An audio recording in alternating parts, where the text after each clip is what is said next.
जय श्री ओम नमः सिद्धेभ्य नमो अरहंताणं नमो सिद्धाणं नमो आयरीयाणं वज्राणं नमो योगी सव्वसाहूणं वन्दितु सव्वसिद्धे दोमचलमणोवमं गदिं पत्ते वोच्छामि समय पाहुड़ नमो सुध केवली गणिदम। समयसार परमागम के कर्ता कर्म अधिकार के ऊपर अपनी चर्चा चल रही है, जिसमें पिछली कक्षा में हमने 97 नंबर का कलश पढ़ा था, जिसमें आचार्य देव ने कहा कि जो ज्ञप्ति और जो करोति, ये दोनों क्रियाएं हैं, ये दोनों क्रियाएं अलग अलग हैं। ज्ञप्ति क्रिया में करोति क्रिया भाषित नहीं होती है और करोति क्रिया में ज्ञप्ति क्रिया भाषित नहीं होती है। क्यों? क्योंकि ज्ञप्ति और करोति ये दोनों अलग अलग हैं। पर द्रव्य में कुछ भी करूं, यहाँ वैसे करोति शब्द का मतलब अगर अपन देखें तो विवाह भाव के संदर्भ में क्रोध मान माया लोभ रूप जीव कभी परिणमित नहीं होता है, वो उनका कर्ता नहीं है। ज्ञानी जीव उनका कर्ता नहीं है, वो तो ज्ञान भाव का ही करता है।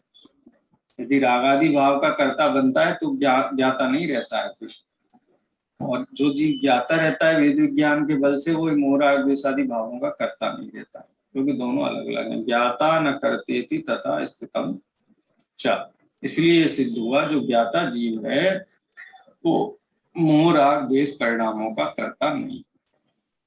इसको हम दो पार्ट में हम इस चीज को समझें। पहला पार्ट हुआ कि हम ये निश्चित करें कि राग द्वेष आदि भाव होते किसको हैं। तो राग द्वेष आदि भाव अज्ञानी को होते हैं और किन्हीं ज्ञानियों को भी होते हैं। अज्ञानी जीव उन राग द्वेष आदि भावों का स्वामी बनकर के परिणमित होता है। स्वामी बनकर माने उनको अपना स्वरूप जानता है। जैसा कि पिछली कक्षा में कहा था, राग आदि प्रकट जे दुख दैन नहीं को सेवत गिनत चैन, तो इसलिए वो करता है उनका, उनमें तन्मय है, जिसमें तन्मय है उसका करता है। और जो ज्ञाता है, ज्ञानी जीव है, वो अपनी ज्ञान स्वभाव में निमग्न है, विज्ञान घन है। द्रव्य से तो विज्ञान घन है ही, परिणति में भी विज्ञान घन हो रहा है, और उसके बावजूद कमजोरी के कारण, परावलंबन के कारण जो भी राग द्वेष आदि परिणाम हो रहे हैं उनका भी ज्ञाता ही रहता है, उनमें तन्मय नहीं होता, उनको अपना स्वरूप नहीं जानता।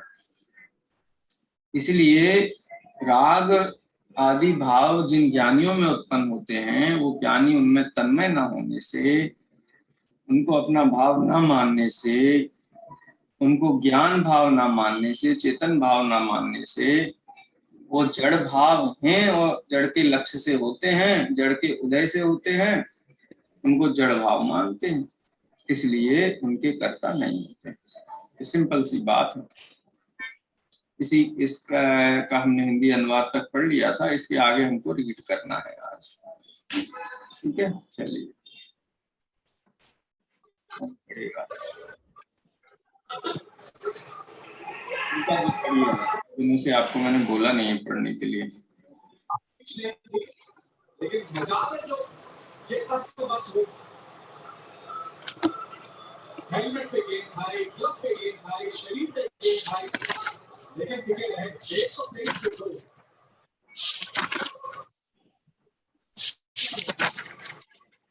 पेज नंबर 278 का सेकंड लास्ट पैराग्राफ है। नहीं तो और तैयार हो तो वो भी पढ़ सकते हैं, ऐसा नहीं है। मीना जी, आप मीना जी पढ़िए। हाँ पढ़िए आप।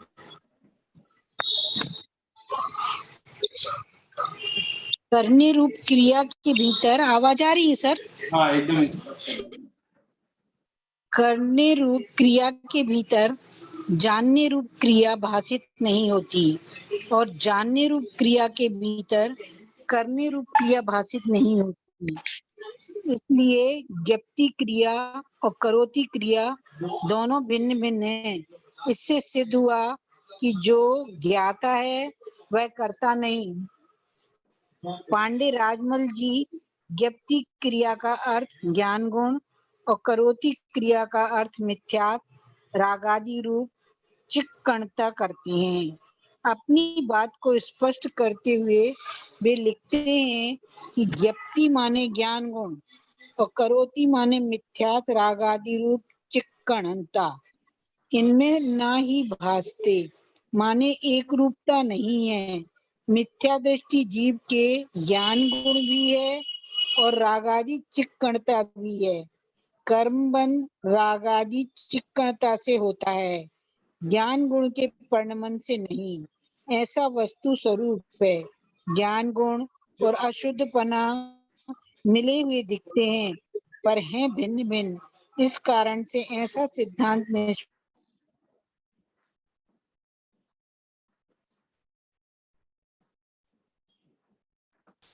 भावार्थ इस प्रकार है कि द्रव्य के स्वभाव से ज्ञान गुण करता नहीं है, अशुद्धपना करता है। सो सम्यक दृष्टि के अशुद्धपना नहीं है, इसलिए करता नहीं है। इस टीका को आधार बनाकर बनारसी दास जी नाटक समाचार में इस कलश का भावानुवाद इस प्रकार करते हैं। ज्ञान में ज्ञान मिथ्यात न एक, नहीं रागादिक ज्ञान मही, ज्ञान कर्म अतिरेक, ज्ञाता सो करता नहीं। हाँ आगे पढ़िए। ज्ञान और मिथ्यात एक नहीं है। ज्ञान में रागादि नहीं होते तथा ज्ञान और कर्म भी भिन्न भिन्न है। इस कारण ज्ञान करता नहीं है। उक्त संपूर्ण कथन का निष्कर्ष यह है कि जो व्यक्ति स्वयं में ही उत्पन्न होने वाले रागादि भावों का कर्ता बनता है, उन्हें अपना जानता मानता है, उसके कर्तृत्व बुद्धि रूप और स्वामित्व बुद्धि रूप ममत्व बुद्धि रूप मिथ्यात्व होता है। अनंतानुबंधी संबंधी राग देश होते हैं और वह उनका कर्ता होता है तथा वे उसके कर्म होते हैं। इस प्रकार अज्ञानी मिथ्या दृष्टि रागादि भावों का कर्ता होता है और वे रागादि भाव उसके कर्म होते हैं। पर का कर्ता भोक्ता तो ज्ञानी अज्ञानी कोई भी नहीं है। सम्यक दृष्टि ज्ञानी के जो रागादि भाव प्रत्याख्यान आदि संबंधी पाए जाते हैं वह उनका कर्ता नहीं बनता, उन्हें अपना नहीं मानता। इस कारण उसे उनमें कर्तृत्व बुद्धि और ममत्व बुद्धि रूप अज्ञान नहीं है, मिथ्यात नहीं है, अनंतानुबंधी राग नहीं है। इस कारण वह उनका कर्ता भी नहीं है और इसी कारण उसे तत्संबंधी बंध भी नहीं होता। उसके जो प्रत्याख्यान आदि संबंधी राग आदि विद्यमान है और तत्संबंधी जो बंध होता है वे रागादि भाव वह बंध अनंत संसार का कारण न होने से यहाँ उन्हें बंध ही नहीं माना गया है। यहाँ चारित्र मोह संबंधी बंध की चर्चा होती है, वहाँ उन्हें भी बंध का कारण कहा जाता है और कर्ता नय से आत्मा को उनका कर्ता भी कहा जाता है। वह ज्ञानी अज्ञानी दोनों पर ही समान रूप से घटित होता है। हाँ इसकी चर्चा एक सेकेंड, यहाँ पे पिछली जो हमने लाइनें पढ़ी है उसमें 3-4 बिंदु हमको समझ लेना चाहिए कि एक तो कर्तापना किसका, परद्रव्य का, उद्गल द्रव्य का। परद्रव्य माने देह और देह से संबंधित जितने भी सांसारिक पदार्थ हैं, तो उनका कर्ता ना तो ज्ञानी है ना अज्ञानी है, लेकिन उनके लक्ष्य से ज्ञानी और अज्ञानी दोनों को ही चारित्र मोह संबंधी भाव तो होते हैं। मुनि भगवंत भी हैं, उनको भी धर्म के लोभी जीवों को करुणा बुद्धि से उपदेश देने का भाव आता है, राग भाव रूप वो भी परिणमित हुए। अज्ञानी जीव भी राग भाव रूप परिणमित होता है। यहाँ पर आचार्य देव कह रहे हैं कि अज्ञानी जीव तो उन रागादि भावों का करता है, लेकिन ज्ञानी जीव नहीं है। इसका क्या कारण है? तो उसका कारण यही है कि अज्ञानी जीव जो अनंतानुबंधी आदि जो कसाय हैं, उन कसाय सहित पर द्रव्य को देखता है। पर द्रव्य के प्रति लक्ष्य से होने वाले जो मोह राग द्वेष आदि परिणाम अनंतानुबंधी आदि कसाय है, उन कसायों में तन्मय, उनको अपना स्वरूप मानता है, उनसे तन्मय है, उनमें व्याप्य व्यापकपना अनुभव करता है स्वयं, इसलिए वो उनका कर्ता कहा है। और वो ज्ञान भाव के साथ वैसा उसका तादाद में अनुभव नहीं करता है, ज्ञान भाव की तरफ उसकी दृष्टि नहीं जाती, हालांकि ज्ञान का परिणमन है, लेकिन उसकी दृष्टि तो पर द्रव्य के लक्ष्य से होने वाले परिणामों पर ही है, उसी को अपना स्वरूप मानता है। जहाँ राग द्वेष बहुत चलते हैं वहाँ बहुत आनंदित होता है, कभी बहुत सारे दोस्त मिल जाए, बहुत सारे अपने प्रिय मिल जाए, उनके साथ गप्पे लगाता है, राग द्वेष की बातें करता है, बहुत आनंद मनाता है, माने उसको भला जानता है ना, इसलिए वो उनमें तन्मय होने से उनका कर्ता कहा है। मिथ्या दृष्टि जीव को रागादि भावों का कर्ता कहा गया है, लेकिन ज्ञानी जीव नहीं है कर्ता। भले ही उनको चारित्र मोह बस लेस न संजम है, पे सुरनाथ जजे हैं, तो भी सुरनाथ जजे माने अकर्ता है, अपन उससे इंद्रों के द्वारा पूज्य हैं। इंद्रों के द्वारा पूज्य इसलिए हैं कि चारित्र मोह के कारण उदय भूत रागादि भाव होते हुए भी उनमें अपनापन न होने से वो उनके अकर्ता होते हैं। फिर अपनापन किसमें है? तो अपनापन ज्ञान स्वभावी आत्मा में है। तो ज्ञान स्वभावी आत्मा में अपनापन होने से उनको वो मोह राग द्वेष का वो कर्ता अनुभव नहीं करते हैं। अब आओ बंध की तरफ, कि अज्ञानी तो बंधता है, तो ज्ञानी भी बंधता है क्या राग द्वेष आदि? तो जितने अंशों में राग का उदय है उतने अंशों में तो बंध है।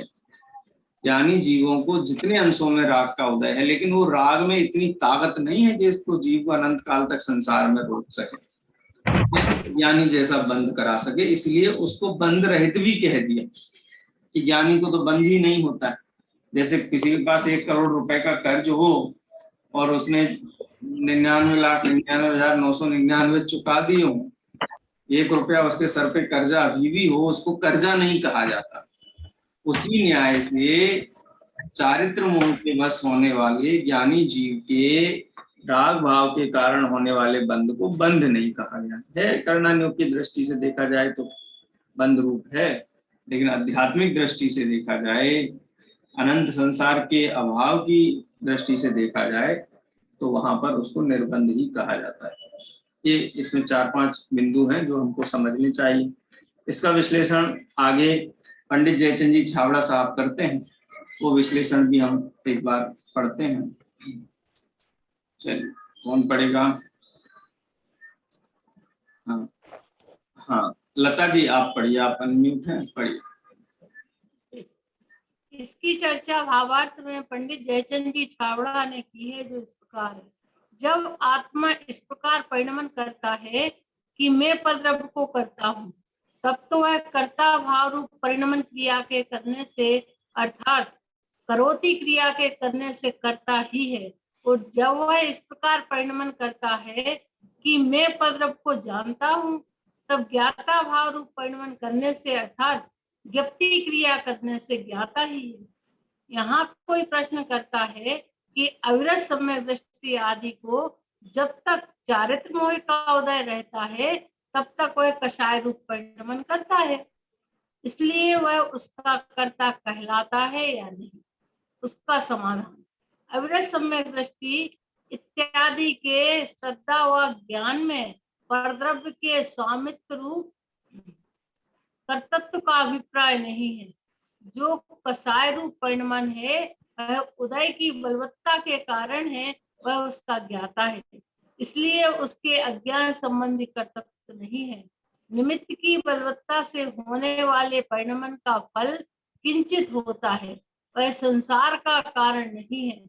जैसे वृक्ष की जड़ काट देने के बाद वह वृक्ष कुछ समय तक रहे अथवा ना रहे, प्रति क्षण उसका नाश ही होता जाता है। उसी प्रकार यहाँ भी समझना।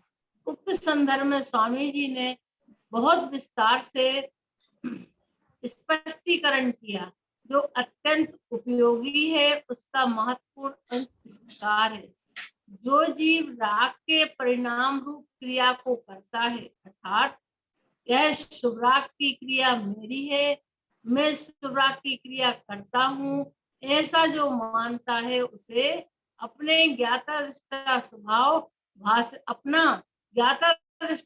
भाषित नहीं होता। अर्थात वह ज्ञाता दृष्टा भाव के रहने रूप क्रिया को नहीं कर सकता, ज्ञाता दृष्टा नहीं रह सकता। देखो, यहाँ जड़ की क्रिया करने की बात नहीं है। आत्मा पुद्गल का कर्ता नहीं है, यह बात बाद में करेंगे। यहाँ तो अभी आत्मा और आत्मा की अशुद्धता के बीच की बात है। आचार्य कहते हैं कि जिसे ऐसा भाषित होता है कि मैं राग की क्रिया करता हूँ, उसे अपनी जानन क्रिया भाषित नहीं होती। जगत के लौकिक जन दया, दान, व्रत आदि बाह्य क्रियाएं करके उन्हें धर्म का साधन मानते हैं, परंतु भाई यह मानता यथार्थ नहीं है। राग की क्रिया के कर्तृत्व में आत्मा का ज्ञाता दृष्टा स्वभाव रूप परिणमन नहीं होता। ज्ञान स्वरूपी भगवान आत्मा का संवेदन होकर जो जानने रूप क्रिया होती है, उसे ज्ञान की क्रिया कहते हैं। ज्ञान रूप, श्रद्धान रूप, वीतरागी, शांति रूप तथा आनंद रूप से जो आत्मा का परिणमन होता है, वह ज्ञान की क्रिया है। ऐसी ज्ञान की क्रिया के काल में ज्ञानी को राग के कर्तृत्व रूप अज्ञान की क्रिया नहीं होती और होती नहीं है, इसीलिए भासती नहीं है। हाँ, एक सेकंड, तो क्या ये पिछले प्रश्न को देख लें। स्वामी जी ने जो स्पष्टीकरण दिया, और उसके पहले एक प्रश्न भी आया, अवृत सम्यक दृष्टि आदि को जब तक चारित्र मोह का उदय रहता है, तब तक वह कसाय रूप परिणमन करता है, इसलिए वह उसका कर्ता कहलाता है कि नहीं। तो यहाँ अपने को स्याद वाद लगाना पड़ेगा। परिणाम तो उत्पन्न हुआ है, परिणाम उत्पन्न हुआ है, यदि ये मात्र राग क्रिया के निकट जाकर के देखा जाए तो उस क्रिया का कर्ता नए से कहा जा सकता है, और उसके कारण बंध आदि भी होते ही हैं। लेकिन ज्ञाता के अभिप्राय के निकट जाके देखा जाए, उन रागादि भावों को ज्ञानी जीव की श्रद्धा में जाकर के ढूंढा जाए। रागादि भाव पर श्रद्धा में मिलते हैं कि नहीं मिलते हैं? श्रद्धा में तो उसके नहीं मिलते। श्रद्धा में तो एक रूप में अपनापन है, ज्ञान स्वभाव में अपनापन है, तो श्रद्धा की अपेक्षा से तो वो अकर्ता ही है। और समय सार श्रद्धा प्रधान ग्रंथ है, दृष्टि प्रधान ग्रंथ है। यहाँ दृष्टि बदल जाने से सृष्टि बदल जाती है, इसलिए आचार्य कुंतदेव जगत के दुखी जीवों की दृष्टि बदलना चाहते हैं कि तुम अपनी दृष्टि बदलो तो तुम्हारी सृष्टि भी बदल जाएगी। तो दृष्टि में तो रागादि भावों के प्रति अपनापन है नहीं, अपनापन काट दिया है, अपनेपन की सप्लाई लाइन बंद कर दी है, तो रागादि भाव भी बहुत समय तक वहां फलेंगे फूलेंगे नहीं, अल्पकाल में भी ही उनका अभाव हो जाएगा। ठीक है, इस अपेक्षा से यहाँ इस प्रश्न में बात की गई है। और स्वामी जी ने भी वही बात कही कि वो अनुभव कैसा करता है, उसको ज्ञाता जीव को भाषित कैसा होता है अपना स्वरूप, रागादि मय भाषित होता है कि ज्ञानमय भाषित होता है, कैसा भाषित होता है? तो जैसा भाषित होता है वैसा ही ज्ञानी का स्वरूप है। अज्ञानी को जैसा भाषित होता है वैसा ही अज्ञानी का स्वरूप है। उसको परद्रव्य के लक्ष्य से होने वाले भाव अच्छे लगते हैं, उनको अपना स्वरूप मानते थे। वो परद्रव्य के लक्ष्य से होने वाले भाव की ही बात नहीं है मात्र, वो भाव ऐसे हैं कि मैं ये करता हूँ, परद्रव्य का करता हूँ, परद्रव्य को परिणमित कराता हूँ। ऐसे अज्ञान सहित रागादि भाव हैं। अज्ञानी जीव अकेले रागादि नहीं है, यानी उनको मिथ्यात्व की जो सप्लाई चेन है, जो जड़ें हैं, वो बहुत गहरी है। इसलिए राग देश आदि कष्टकारी भाव बहुत काल तक रहने वाले हैं अज्ञानी जीव के। इसलिए अज्ञानी जीव को पुरुषार्थ ये करना चाहिए कि इन भावों को छोड़े, और वो छूटेंगे भेद विज्ञान के बल से, स्वरूप पहचान करके, आगम के अभ्यास के बल से। ऐसा उसको पुरुषार्थ करना चाहिए। चलिए आगे प्रश्न पढ़ते हैं। कौन पढ़ेगा?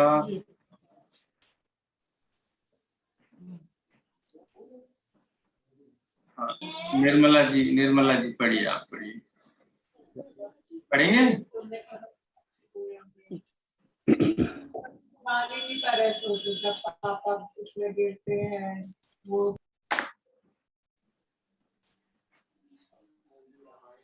प्रश्न? चलिए मीना जी आप पढ़िए। जी मैं पढ़ रही हूँ। अच्छा पढ़ रहे हैं, हाँ पढ़िए पढ़िए। तो क्या ज्ञानी को राग होता ही नहीं है? नहीं भाई, ऐसी बात नहीं है। ज्ञानी को राग तो होता है, परंतु राग की क्रिया मेरी है ऐसा उसे भासित नहीं होता। अर्थात उसे राग की क्रिया का स्वामित्व नहीं है। वह उस क्रिया को अपनी क्रिया नहीं मानता। यह चौथे गुण स्थान की बात है। पुरुषार्थ की हीनता के कारण अल्प राग की रचना होती है, परंतु वह क्रिया मेरी है, मैं उसका करता हूँ, ऐसा सम्यक दृष्टि नहीं मानता है। यानी के ज्ञान की रचना होती है, उस ज्ञान की रचना में उसे राग की रचना भाषित नहीं होती। तात्पर्य यह है कि धर्मी को राग तो होता है, परंतु वह उस राग का स्वामी नहीं बनता। आत्मा में एक स्वस्वामित्व नामक शक्ति है। ज्ञानी के द्रव्य गुण एवं शुद्ध पर्याय स्व है तथा ज्ञानी उनका स्वामी है। ज्ञानी अशुद्धता का स्वामी नहीं है। धर्मी को जब जो राग की क्रिया होती है उस काल में उसे उसका ज्ञान भी होता है, क्योंकि ज्ञान का ऐसा ही स्वभाव है कि जैसा वहां पर्याय में राग, देश, विषय, वासना आदि भाव उत्पन्न होता है, उसका ज्ञान भी यहाँ स्वतः उत्पन्न होता है। राग के कारण राग का ज्ञान हुआ हो ऐसा नहीं है, बल्कि ज्ञान के स्व पर प्रकाशक स्वभाव के कारण ही ज्ञानी को स्व पर प्रकाशक परिणति प्रकट होती है। इसलिए कहा है कि ज्ञानी की क्रिया में अशुद्धता की क्रिया भाषित नहीं होती, अर्थात ज्ञप्ति क्रिया में करोति क्रिया नहीं होती। करोति क्रिया अर्थात आत्मा का अशुद्धपना, मिथ्यात् रागादि रूप क्रिया, और ज्ञप्ति क्रिया अर्थात ज्ञानी का ज्ञाता भाव से रहने रूप क्रिया। दोनों क्रियाएं भिन्न भिन्न है। अज्ञानी के रागादि रूप अशुद्ध क्रिया है, उसके केवल ज्ञाता दृष्टा रहने रूप ज्ञान की क्रिया नहीं है, और ज्ञानी के ज्ञाता रूप ज्ञान क्रिया है, रागादि रूप अशुद्ध क्रिया नहीं है। इसीलिए यह सिद्ध हुआ कि जो ज्ञाता है वह करता नहीं है, जो करता है वह ज्ञाता नहीं है। सम्यक दृष्टि जीव अपने शाश्वत ध्रुव ज्ञाता स्वभाव का ज्ञायक है। शुद्ध चैतन्य की दृष्टि में वह वर्तमान अशुद्ध कृत्रिम राग रूप अशुद्ध क्रिया का स्वामी नहीं है। इस कारण वे दोनों क्रियाएं एक साथ नहीं होती, दोनों क्रियाएं भिन्न भिन्न हैं। चतुर्थ गुण स्थान में ज्ञानी के अशुद्ध रागादि क्रिया होते हुए भी ज्ञानी उसका स्वामी नहीं है, अतः वह केवल ज्ञाता ही है, करता नहीं है। 110वें कलश में आया है कि ज्ञान धारा ज्ञान भाव से प्रवाहित होती है और राग धारा कर्म धारा राग रूप प्रवाहित होती है। दोनों साथ है, परंतु दोनों एक में एक नहीं है, ऐसा वहां सिद्ध किया है। ज्ञान धारा धर्म है, संबर निर्जरा का कारण है, और राग धारा कर्म धारा है और वह बंध का कारण है। परंतु यहाँ तो यह कह रहे हैं कि ज्ञानी की अकेली ज्ञान धारा है, क्योंकि राग होते हुए भी वह उसका कर्ता नहीं है। जिस समय रागादि भाव होता है उसी समय तत्संबंधी सपर प्रकाशक ज्ञान स्वयं से उत्पन्न हो जाता है। काल एक है तथापि दोनों का भाव भिन्न भिन्न है। राग का ज्ञान राग की उपस्थिति के कारण नहीं हुआ है, बल्कि राग के काल में ही सफल प्रकाशक का को जानने की ज्ञान क्रिया स्वतः अपने निज रस से ही उत्पन्न होती है। ज्ञान में राग निमित्त है यह तो कहा, परंतु राग में ज्ञान का निमित्तपना नहीं कहा। हाँ, ज्ञाता के बस देखो, ये हमने देखा, ये दूसरा जो प्रश्न है, तो क्या ज्ञानी को राग होता ही नहीं है? तो जो भी आत्मा है उनमें एक स्वस्वामित्व शक्ति है, माने वो अपने द्रव्य गुण और निर्मल पर्याय के स्वामी होते हैं, लेकिन अशुद्धता के स्वामी नहीं होते। माने अशुद्धता में चेतनपना नहीं होता है, वो चेतन भाव नहीं है, वो भाव जड़ है, जड़ के लक्ष्य से हो रहे हैं ना, इसलिए जड़। तो इसको मैं बहुत प्रैक्टिकली कभी बोलता हूँ ना कि राग भाव क्या है। राग भाव यही है ना कि हम एक उत्कृष्ट राग भाव को भी अगर उदाहरण के रूप में लेंगे, पंच परमेष्ठी हमारे सर्वस्व हैं, सब कुछ है, हम उनके आगे विनत हैं। ये कितना उत्कृष्ट राग भाव है पंच परमेष्ठी के प्रति। लेकिन वस्तु व्यवस्था की तरफ से देखा जाए तो क्या वो पंच परमेष्ठी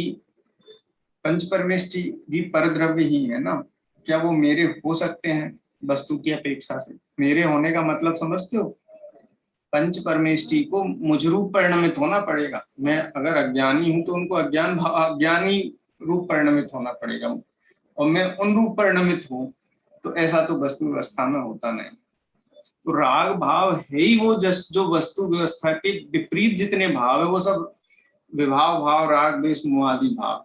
वस्तु व्यवस्था में वो उन भावों को यथार्थपने कोई स्थान नहीं है, लेकिन जीव की विभाव परिणति इस प्रकार की होती है, ये भी परम सत्य।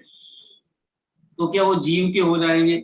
जीव में होने से ज्ञानी में उत्पन्न होते तो ज्ञानी के हो जाएंगे। जैसे हम अंगूठी पहनते हैं ना, अंगूठी पहनते हैं या कोई भी स्वर्ण का आभूषण पहनते हैं, उसमें कितना काला कालिमा उसमें चिपक जाती है पहनने से, और शरीर में कहीं नहीं, लेकिन वो सोने की अंगूठी में चिपकी रहती है। बाकी तो हम स्वच्छ रहते हैं, रोज नहाते हैं, लेकिन वो सोने की अंगूठी में वो कालिमा चिपकी रहती है। तो इतनी तन्मयता के साथ सोने में चिपकी हुई है, तो वो सोना ही है ना फिर तो, है? उसको हम सोना स्वीकार करें कि नहीं करें? कि नहीं, सोना अलग है और वो कालिमा अलग है। अरे भाई, वो सोना है इसीलिए वो कालिमा है ना। सोना नहीं, हम अंगूठी नहीं पहनी होती हाथ में, वो अंगूठी वहां नहीं होती तो कालिमा कहाँ से होती? अंगूठी है इसीलिए तो कालिमा है। जीव है इसीलिए तो राग है, जीव नहीं होता तो राग कहाँ से होता? तो जिस प्रकार से वो कालिमा सोना नहीं हो जाती है, भले ही सोने की उपस्थिति में वो उत्पन्न हुई होने पर भी सोना नहीं हो जाती, इसी प्रकार जो राग द्वेष आदि परिणाम है, ये जीव के आधार से उत्पन्न हुए हैं। परद्रव्य के लक्ष्य से उत्पन्न होने वाले जितने भी भाव, ये जीव नहीं हो सकते, उनके साथ स्वस्वामी संबंध नहीं है जीव का।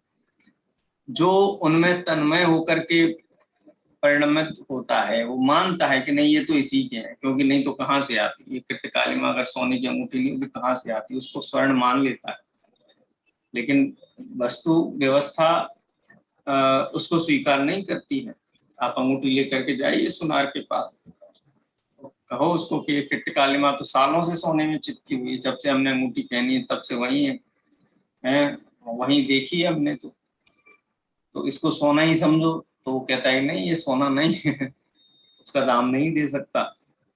तो ये ज्ञानी का वेद विज्ञान है कि राग भले ही जीव में उत्पन्न होता है, लेकिन जीव नहीं है, क्योंकि राग ये कहता है कि ये मेरा है, ये मेरा है, ये अच्छा है, ये उपादेय है, परद्रव्य के लक्ष्य करके बात करता है। इसलिए राग भाव मेरा नहीं हो सकता है, क्योंकि राग भाव से वस्तु व्यवस्था खंडित होती है। यदि राग में आया हुआ विकल्प यथार्थ वस्तु रूप परिणमित हो जाए तो एक वस्तु का भी स्वरूप निर्धारित नहीं हो सकेगा। इसलिए वो भाव, ज्ञानी जीव उस भाव को वैल्यू नहीं देता है, तन्मयता तो करता ही नहीं है, वैल्यू भी नहीं देता है। क्यों? क्योंकि ना तो वो राग भाव सत्य को उद्घाटित करता है और न सुख देता है। दोनों में से एक भी प्रयोजन की पूर्ति नहीं करता। इसीलिए जो करोति शब्द का प्रयोग किया है वो एकत्व बुद्धि, ममत्व बुद्धि, कर्तृत्व बुद्धि, भोक्तृत्व बुद्धि के लिए किया है। ऐसा नहीं वो करोति शब्द का मतलब ये होता है। जानना भी क्रिया है, ज्ञानम करोति ऐसा कह सकते हैं, लेकिन यहाँ पर रूढ़ रूप से उस शब्द का प्रयोग किया गया है। इसलिए व्याकरण की दृष्टि से उसको ना देख करके प्रासंगिक अर्थ में ही उसको हमें देखना चाहिए। अब फिर वो चतुर्थ गुण स्थानवर्ती ही जीव क्यों ना हो, राग रूप परिणमित होते हुआ वाला जीव ही क्यों ना हो, लेकिन वो सत्य को पहचानता है। ये राग है, ये अनादि अनंत संबंध इसके साथ मेरा नहीं हो सकता है। राग चला जाएगा पर मैं बना रहूंगा। पर द्रव्य का लक्ष्य मिटेगा, राग मिट जाएगा, लेकिन आत्मा नहीं मिटेगा। ज्ञान भाव पर को भी जानता रहेगा, आत्मा को भी जानता रहेगा, लेकिन मिटेगा नहीं। लेकिन जहाँ ज्ञान ने आत्मा में अपनापन किया, आत्मा में लीनता की, वहां राग चला जाएगा। तो जो चला जाए, जिसकी सत्ता ही अनादि निधन ना हो, मैं अनादि निधन द्रव्य हूँ, वो मेरा कैसे हो सकता है। ऐसे अनेक युक्तियों से हम इसका विचार करके हम कह सकते हैं कि ये जो राग है, ये राग वस्तु नहीं है। ठीक है। राग के काल में ही स्वपर को जानने की क्रिया स्वतः अपने निज रस से उत्पन्न होती है। ठीक है। ज्ञातापना, राग हो तो ज्ञातापना रहता है, राग ना हो तो भी ज्ञातापना तो जीव को रहता ही है। तो इस प्रकार से ये जो राग और ज्ञान दोनों एकदम भिन्न वस्तुएं हैं, इनका भिन्न परिचय करके, भिन्न भाग करके ज्ञान स्वभाव में जो लीन रहते हैं वो जीव सुखी होते हैं।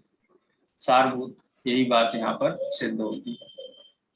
आगे इसको अपन रीड करते हैं। उसी विषय को भी कंटिन्यूटी में भा रहे हैं। ये तो भावना भा रहा है, आपको लग रहा हो एक ही बात है, बार बार अलग अलग एंगल से अनेक प्रकार से कही जा रही है। इसको भाव वासना बोलते हैं, भाव वासना कराई जा रही है विषय की। चलिए कौन पढ़ेगा आगे? किरण जी भोपाल पढ़िए। ज्ञाता के ज्ञान रूप परिमल के समय रागादि भाव भी होते हैं। चौथे गुण स्थान में अप्रत्यक्षान कसाय जन्य राग होता है। पांचवें गुण स्थान में भी प्रत्यक्षान कसाय जन्य एवं छठवें गुण स्थान में संज्वलन कसाय जन्य राग होता है। परंतु ज्ञानी के ज्ञान रूप परिमल में वह कसाय जन्य राग जब ज्ञेय रूप से ज्ञात होता है तब उस राग को निमित्त कहा जाता है। ज्ञानी राग में तन्मय नहीं होता और राग ज्ञान में तन्मय नहीं है। ज्ञानी राग का कर्ता नहीं है और राग ज्ञान की स्व पर प्रकाशक पर्याय का कर्ता नहीं है। ऐसा ही वस्तु का सहज स्वरूप है। सर्व विशुद्ध ज्ञान अधिकार में भी आया है कि केवल ज्ञान पर्याय में लोकालोक ज्ञेय रूप निमित्त है और लोकालोक को ज्ञेय बनने में केवल ज्ञाता रूप निमित्त है। यहाँ निमित्त का क्या अर्थ है? क्या लोकालोक के अस्तित्व से लोकालोक का ज्ञान हुआ है? नहीं, ऐसा नहीं होता। लोकालोक का ज्ञान अपनी ज्ञाता की ज्ञान पर्याय के स्वकाल में अपनी उपादान की योग्यता से स्वतः होता है और उसमें लोकालोक केवल निमित्त होता है। तथा लोकालोक को केवल ज्ञान निमित्त है, ऐसा जो कहा उसका भी यही अभिप्राय है कि केवल ज्ञान में लोकालोक झलका। इसीलिए लोकालोक का अस्तित्व नहीं है, क्योंकि लोकालोक तो अनादि से है और केवल ज्ञान तो नया उत्पन्न हुआ है। अतः केवल ज्ञान लोकालोक के अस्तित्व का निमित्त कैसे हो सकता है? भाई, यहाँ निमित्त का अर्थ यह है कि केवल ज्ञान व लोकालोक परस्पर एक दूसरे का कुछ भी किए बिना मात्र ज्ञाता ज्ञेय रूप से हैं। दूसरी वस्तु निमित्त होती है परंतु वह कुछ करती नहीं है। होने और करने में बहुत बड़ा अंतर है। प्रश्न: चौथे, पांचवें व छठे गुण स्थान वालों के चारित्र मोह के उदय से राग द्वेष है, फिर भी आप उन्हें ज्ञाता कहते हो। वे घमासान युद्ध लड़ते हैं, धंधा व्यापार करते हैं, शादी ब्याह करते कराते हैं, तो उनके राग द्वेष तो है ही। भरत और बाहुबली दोनों छाई सम्यक दृष्टि और तत्व मोक्षगामी थे। उन दोनों के बीच युद्ध हुआ। भरत ने 96,000 शादियां भी की, तो भी वे इन राग द्वेष के परिणामों के कर्ता थे या नहीं? क्या उन्हें राग द्वेष का कर्ता नहीं कहा जाएगा? उत्तर: नहीं कहा जाएगा, क्योंकि चौथे गुण स्थान वाले जीवों के श्रद्धा ज्ञान में पर द्रव्य का सामित रूप से कर्तृत्व का अभिप्राय नहीं है। यद्यपि कसाय का परिणमन है, परंतु वह उदय की बलजोरी से है, वे उसके ज्ञाता ही हैं। इस कारण अज्ञान संबंधी कर्तापना उनको नहीं है। प्रवचन सार में 47 नयों के प्रकरण में कहा है कि ज्ञानी को जितना राग का परिणमन है, उसका वह स्वयं करता है। ऐसा कर्त नय से जानता है, परंतु यहाँ यह बात नहीं है। यहाँ तो दृष्टि प्रधान बात है। दृष्टि की प्रधानता में निश्चय से ज्ञानी को राग का कर्तापना नहीं है। जिस अपेक्षा जो बात है, उसी अपेक्षा से उसे यथार्थ समझना चाहिए। प्रश्न, आपने कहा कि ज्ञानी का कसाई रूप परिणमन उदय की बलजोरी से है, तो क्या ज्ञानी की राग रूप परिणति कर्म के कारण है? उत्तर, नहीं भाई, ऐसा नहीं है। बात यह है कि ज्ञानी को राग की रुचि नहीं है, उसका राग करने का अभिप्राय नहीं है, राग में उसका स्वामित्व नहीं है, तथापि राग होता है, क्योंकि वह भी समय समय की पर्याय का स्वकाल रूप पर्याय धर्म है, तथा वह ज्ञानी जीव के पुरुषार्थ की हीनता का सूचक है, परंतु पर के कारण यह कर्म की बलजोरी के कारण नहीं हुआ है। दृष्टि की प्रधानता से राग को पुद्गल का परिणाम कहते हैं और उसी को यहाँ उदय की बलजोरी से होता है, ऐसा कहते हैं। ज्ञानी को भी अस्थिरता का परिणाम है, परिणमन की अपेक्षा से उसको इसका कर्तापना भी है। प्रवचन सार में 47 नयों के अधिकार में यह बात कही भी है। अस्थिरता के परिणाम का ज्ञानी करता भी है और भोगता भी है, परंतु दृष्टि की अपेक्षा से उसको शुद्धता रूपी परिणामन है, ऐसा कहा जाता है, क्योंकि अशुद्धता के परिणाम की उसको रुचि नहीं है। ज्ञानी जानता है कि अपनी कमजोरी से राग परिणाम होता है और राग को भोगता भी है, पर वह उस राग परिणाम को करने लायक, कर्तव्य और भोगने योग्य नहीं मानता। उनमें उपादेय बुद्धि नहीं होती। ज्ञानी की निमित्त की बलजोरी अर्थात पुरुषार्थ की कमी के कारण राग रूप परिणम होने पर भी किंचित फल देता है। कर्म की तीव्र स्थिति व अनुभाग नहीं पड़ता, अल्प स्थिति व अनुभाग पड़ता है और वह अल्पबंध संसार का कारण नहीं होता। यदि ऐसा मानता हो कि ज्ञानी के राग या दुख है ही नहीं, तो यह मान्यता सही नहीं है। दब दृष्टि प्रकाश में निहाल भाई ने जो यह कहा है कि ज्ञानी को शुभ राग धधकती भट्टी जैसा लगता है, यह बात बिल्कुल सही है। चौथे, पांचवें व छठे गुण स्थान में ज्ञानी को जितना राग है, वह दुख रूप भाव है, दुख के वेदन रूप है। यद्यपि अंतरात्मा में अकसाई रूप आनंद का प्रचुर वेदन है, परंतु साथ में जितना राग है, उतना दुख का वेदन भी है, ऐसा ज्ञान यथार्थ जानता है। केवली भगवान को केवल परिपूर्ण ज्ञान का ही वेदन है और मिथ्या दृष्टि को केवल दुख का ही वेदन है, तथा समकिति को प्रचुर आनंद एवं साथ में किंचित दुख का भी वेदन है।